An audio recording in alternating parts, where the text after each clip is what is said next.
Noong November 2012, isang kaso na ikinagulat ng buong bansa ang nilitis sa Luoyang, Henan, China. At ang bida sa kasong ito ay isang tapat at masipag na retiradong sundalo. Siya ay si Li Hao. At minsan siyang nagsilbi bilang isang bombero.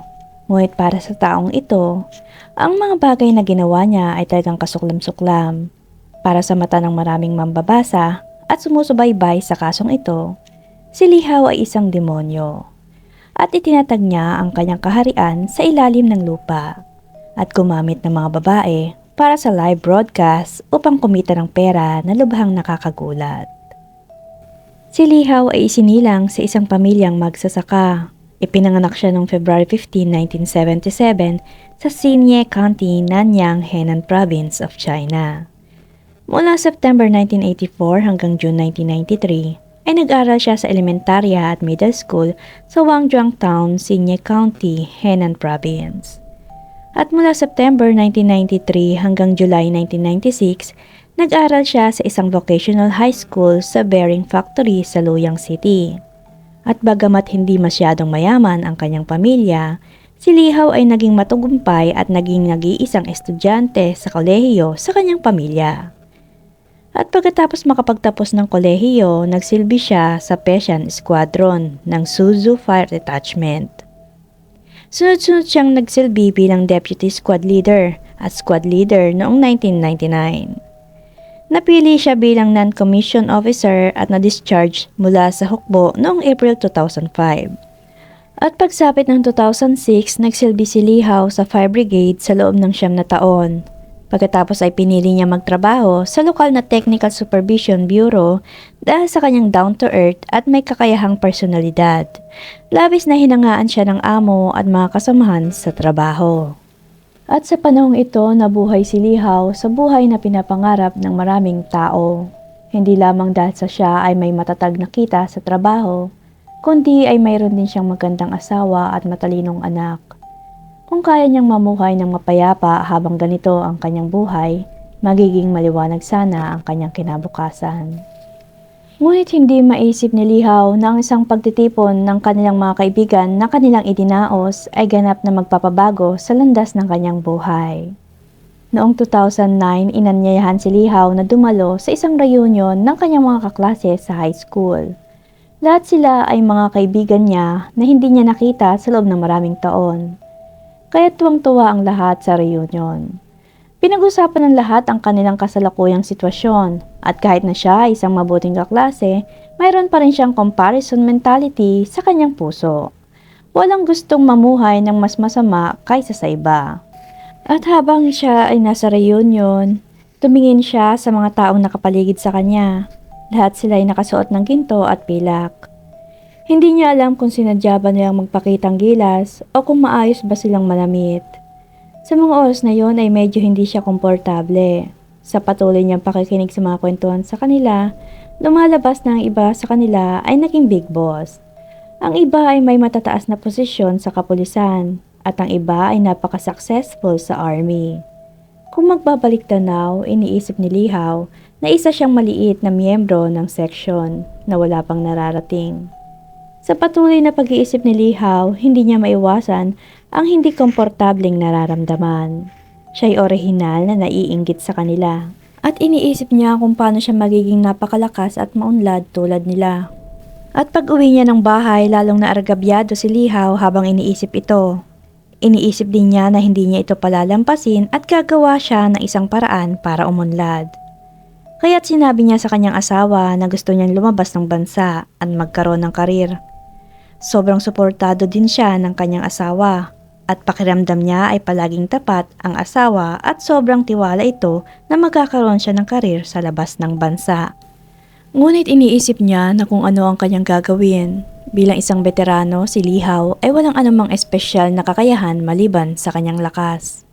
Ngunit kung siya ay gagawa lamang ng kasipagan, hindi siya magiging matagumpay.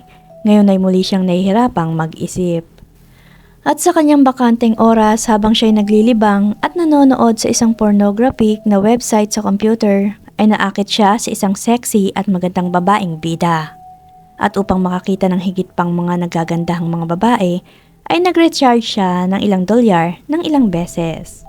Sa pagtingin niya sa nabawasang halaga sa kanyang account ay nagkaroon si Lihaw ng inspirasyon at naisip na napakadaling kumita ng ganong pera. Marahil ay naisip niya na maaari din siyang kumita sa pamamagitan nito. Gaya ng sinabi niya kanina sa kanyang asawa ay mag-a-abroad siya.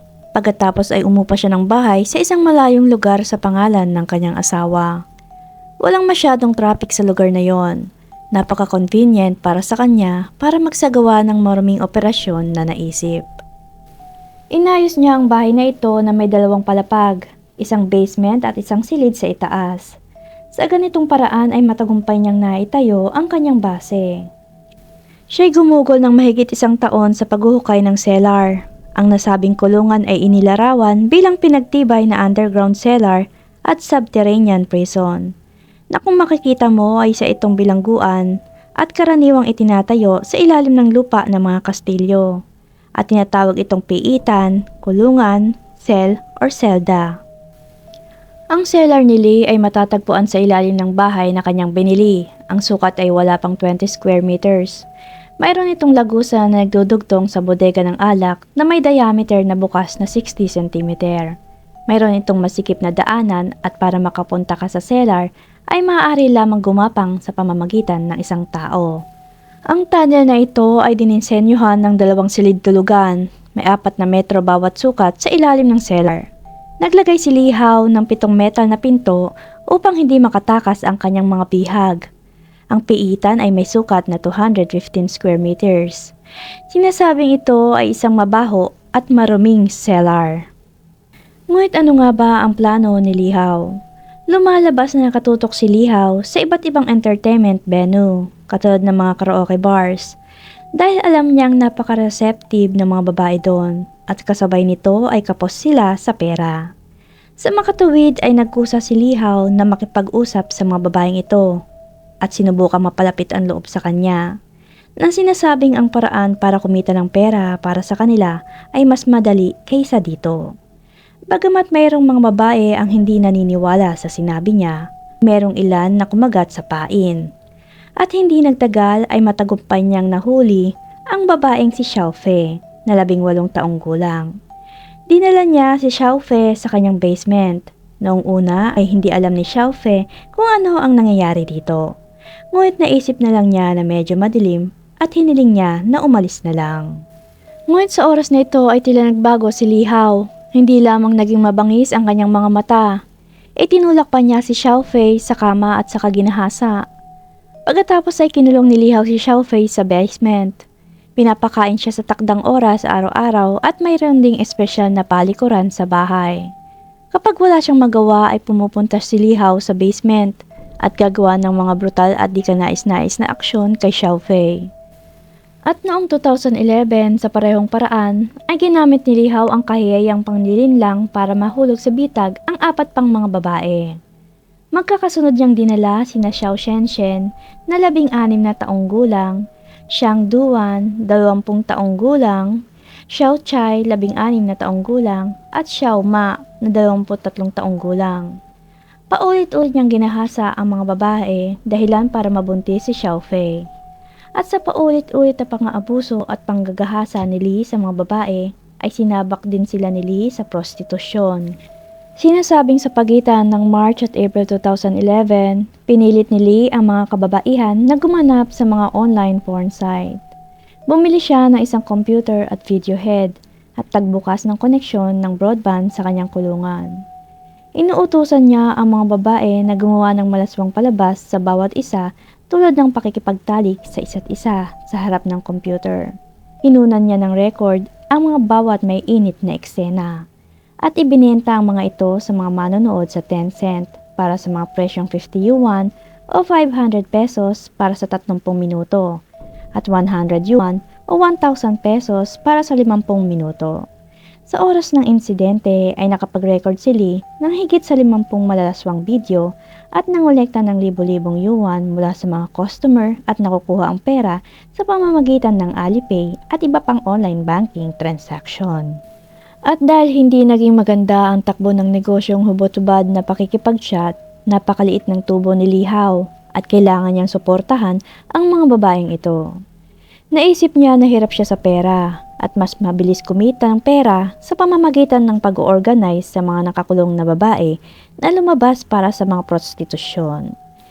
Kaya simula July at August 2011, inilabas niya ang mga bihag na ginawa niyang sex slave para ibenta sa mga iba't ibang lalaki. Sinasabing bawat labas ay mahigit 700 yuan o mahigit 5,000 pesos ang kailangan na maibigay ng mga babae kay Lihaw. Sinabi sa kanila ni Lihaw na hanggat sila ay sumusunod sa mga pinag-uutos niya, ay hindi na niya sila sasalakayin muli at papalayain sila sa lalong madaling panahon. Naniwala naman ang mga inosenteng babae at ginawa nila ang lahat ng pinag-uutos ni Lihaw. Ngunit hindi nila naisip kung gaano ba kasama si Lihaw. Pagsapit ng August 2011, sinalakay ni Xiaofei si Li mula sa likuran at nagtangkang tumakas. Sa galit ni Li ay sinakal niya si Xiaofei sa harap ng iba pang mga babae. Hanggang sa ito ay mamatay. Sinabi pa niya na ang sinumang sumaway sa kanya ay makakaranas ng ganitong kapalaran. At hiniling niya sa mga babae na ilibing ang patay malapit sa kanilang higaan. At pagsapit ng September 2011, ang isa pang babae ay nagkasakit at hindi na kayang gawin ang malaswang pornography sa harap ng kamera. Nakita ni Li ang babae na parang inutil. At nagkaroon siya ng idea na patayin na lang ito. Kaya sinabi niya ang kanyang plano sa iba pang mga babae at inutusan ni Li ang mga babae na bugbugin ng biktima, abusuhin, gutumin at pahirapan. Gayon din ang pagpilit sa biktima na kumain ng dumi ng tao at pag-inom ng ihi. Isang araw sa pagtatapos ng September ay muling binugbog ni Li at ng iba pang mga kababaihan ang kawawang biktima. At ng gabing yon ay tuluyan na namatay ang babae. At upang mapagtakpan ang krimen, inutusan ni Li ang mga babae na maghukay sa silid at ilibing ang babae sa butas. Mula noon, 2 na ang bangkay na kasama nila araw-araw. Pagkatapos ng ginawang kalupitan ni Lihaw, ang mga babae ay naging napakamasunurin at ang ilan ay umaasa sa kanya at ipinaramdam niya sa kanila na siya ay isang tagapagligtas. Samantala, ang mga babae ay nagsiselos pa nga at nakikipagkompetensya sa isa't isa upang pasayahin si Lihaw. Nakita ni Li ang lahat ng ito at naunawaan niya na ang mga babaeng ito ay pag-aari niya. Sa panahon ng live na broadcast, nakikipagtalik si Lihaw sa ilang mga babae upang makaakit ng atensyon ng mga manonood. Habang ang iba ay gagamit ng mga computer upang magkaroon ng mga espesyal na pakikipag-chat sa mga customer. Tinatawag din itong cybersex. Sa ganitong paraan, ang underground na kaharian ni Lihaw ay naging maayos at siya ang naging pinuno ng kanyang kaharian. Sinasabing nanatili si Lihaw sa kanyang panaginip sa loob ng 2 taon bago ito nawasak at ang susi sa pagbagsak ng bangungot na ito ay ang ika-6 na babae na si Xiaoyu. Pumasok lang si Xiaoyu sa basement makalipas ang 2 taon. Ang ibang babae na natili sa basement sa loob ng 2 taon ay tinanggap na nila ang kanilang kapalaran. At naramdaman nila na maaari silang manatili dito sa buong buhay nila. Ngunit hindi kumbinsido si Xiaoyu dahil pakaramdam niya ay may pagkakataon pa siyang makatakas. At walang ginawang anuman si Lihaw sa kanya. Tinakot lang niya ito at iniwan siyang mag-isa. Napakatalino ni Xiaoyu at mabilis niyang napagtanto na ito ay maaaring isang pagkakataon. Sa makatuwid, siya ay kumilos ng napakahusay na pagpapanggap. Hindi siya gumawa ng anumang ingay at naghintay para sa pagkakataong makatakas. At hindi nagtagal dumating ang pagkakataong yon. At bago matapos ang taong 2011, isang gabi ay inilabas ni Lihaw si Xiaoyu at dinala sa isang hotel sa distrito ng Zigong para sa prostitusyon. Ito ay nagpasya kay Xiaoyu at determinadong samantalahin ang pagkakataong ito. Kung hindi, baka habang buhay na siyang mabaon dito. Marahil ay masyadong kumpiyansa si Lihaw sa kanyang sarili. Iniisip din niya na nasa ilalim ng kontrol niya ang mga babae. Kapag kumukuha ng parokyano, si Lihaw ay nanatiling malayo sa mga babae. Sa halip nakatayo siya sa labas ng hotel at naninigarilyo, naghihintay na matapos ang oras. Kaya sinamantala ni Xiaoyu ang pagkakataon. Lumabas siya sa silid ng hotel at sinilip si Lihaw na nasa isang sulok. At tumakbo ng mabilis hanggat kaya niya. Alam niyang ito ay labanan ng buhay at kamatayan, at kung siya ay mahuhuli, tiyak na mangangahulugan na ito ay kamatayan. Sa wakas sa pagsisikap ni Xiaoyu na makatakas, matagumpay siyang nakahanap ng phone booth at tumawag ng pulis para ipaliwanag ang kanyang sitwasyon. Samantala nang malaman ni Li Hao na nawawala si Xiaoyu, nataranta siya at nagmadaling inayos ang kanyang mga gamit at saka tumakbo palayo. Agad na kumilos ang mga pulisya. Natagpuan nila ang pugad ni Li Hao sa pamumuno ni Xiaoyu. Nang buksan nila ang basement, nagulat ang mga pulis. Wala sa basement si Li Hao maliban sa mga hubad na babae. At sa patnubay din ni Xiaoyu ay nahukay ng mga pulis ang dalawang bangkay sa basement na hindi pa ganap na naaagnas. Ang eksena sa harap nila ay naglalaman ng napakaraming impormasyon. Napagtanto ng mga pulis na hindi ito isang ordinaryong kaso. Ang pamamaraan ng killer ay sophisticado at nakakatakot. Matapos nilang dalhin ang ilang babae kabilang si Xiaoyu sa istasyon ng pulisya, sinimulan nila ang tanungin ang mga ito. Samantala, sinubukan ni Li Hao na tumakas sa lungsod at pumunta sa kanyang kapatid na si Li Yuan para humiram ng pera. Ngunit sa kabutihang palad ay nahuli siya ng mga pulis. Sinasabing binigyan ni Li Yuan si Li Hao ng 1,000 yuan o mahigit 8,000 sa peso upang tulungang masubukang makatakas ang kapatid. Ngunit pati si Li Yuan ay inaresto rin ng pulisya at kinasuhan dahil sa pagtulong sa isang kriminal. Noong 2011, iniulat ng lokal na media sa China ang mga krimen ni Li Hao. Naging malaking usap-usapan ito sa kanilang bansa dahil sa nakakakilabot na pangyayari. At pagsapit ng November 30, 2012, si Li Hao ay hinatulan ng kamatayan ng korte sa edad na 35. Hinatulan ng Intermediate People's Court ng Luoyang si Li Hao nagkasala sa panggagahasa, pagpatay, prostitusyon, illegal na pornografiya at illegal na pagkulong sa mga kababaihan. Si Li ay umapila ngunit pinagtibay ng mataas na hukuman ang hatol at inaprobahan ng Korte Suprema ng Bayan ang parusang kamatayan. Si Li ay pinagmulta din ng 10,000 yuan o mahigit 100,000 sa peso noong mga panahong yon.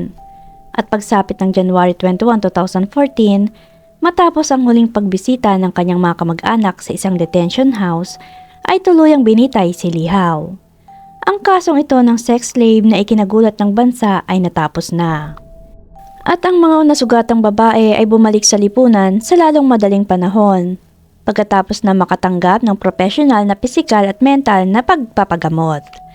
Bagamat sila ay sumailalim sa paggamot, ang masakit sa alaalang ito ay maaaring manatili sa kanilang isipan magpakailanman.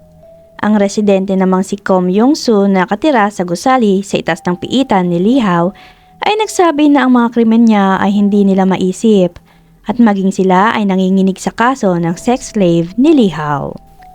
Si Li Hao ay orihinal na haligi ng bansa, ngunit napunta siya sa sitwasyong ito dahil lamang sa kasakiman. Lahat ay naging sandata ng kanyang pagnanasa. Hindi lang niya sinaktan ang kanyang sarili, kundi sinira din niya ang kinabukasan ng mga babaeng yon. Sa ganitong paraan, ang mga kahinatnan ay masaklap na trahedya. Bagamat natanggap na ni Li Hao ang parusang nararapat para sa kanya, umaasa lang kami na ang mga babaeng yon ay mas makasama na sa lipunan. Naway maprotektahan ng lahat ng babae sa buong mundo ang kanilang sarili, partikular ang mahihina, at laging mag-ingat dahil nasa paligid lang ang dyablo.